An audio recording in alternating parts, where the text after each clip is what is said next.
State highway क्रमांक 05 जो कि राजनांदगांव से बैलाडीला तक सीधी जाने हेतु एकमात्र सड़क है, जो कि राष्ट्रीय राजमार्ग के लिए प्रस्तावित भी हो चुका है। इस मार्ग में अंतागढ़ से नारायणपुर के बीच वनग्राम भैंसगांव के ग्रामीणों सहित रावघाट व अंतागढ़ के आसपास के क्षेत्रवासियों ने चक्का जाम कर दिया है। बता दें, बीते 12 जून से ये ग्रामीण भैंसगांव चौराहे में ही सड़क के किनारे शांतिपूर्ण धरना प्रदर्शन कर रहे थे, किंतु शासन प्रशासन की उपेक्षा व अनदेखी के चलते इन ग्रामीणों ने स्टेट हाईवे क्रमांक 05 में आज सुबह 7 बजे से चक्का जाम कर दिया है।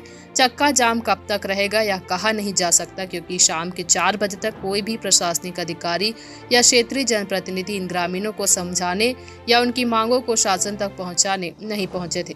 बता दें, ग्रामीणों द्वारा भोजन की व्यवस्था भी धरना स्थल पर की गई है। साथ ही उनका कहना है कि जब तक सड़क चौड़ीकरण का कार्य आरम्भ नहीं किया जाएगा अथवा लॉ अयस्की की ट्रकों का संचालन अन्य मार्ग से नहीं किया जाता, तब तक यह धरना अनवरत रूप से जारी रहेगा।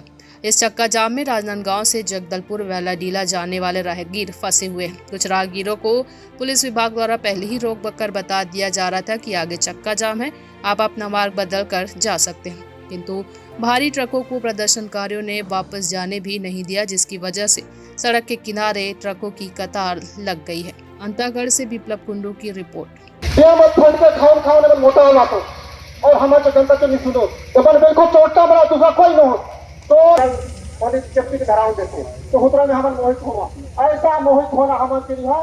और अब दोबारा अभी वोट में चाहे कांग्रेस हो चाहे भाजपा हो, भाजपा और कांग्रेस के तो सही सबक सिखाना चाहिए, क्योंकि ये मन अभी 70-75 साल में राज करना तो यही सब कमीशन के खाउट भाती है रोड की नहीं बनाओ। ऐसा रहे कि मात्र होता जो ट्रेनिंग कर रहे हैं तेही आदमी को दूसरा आदमी को नहीं दिला, दूसरा आदमी अगर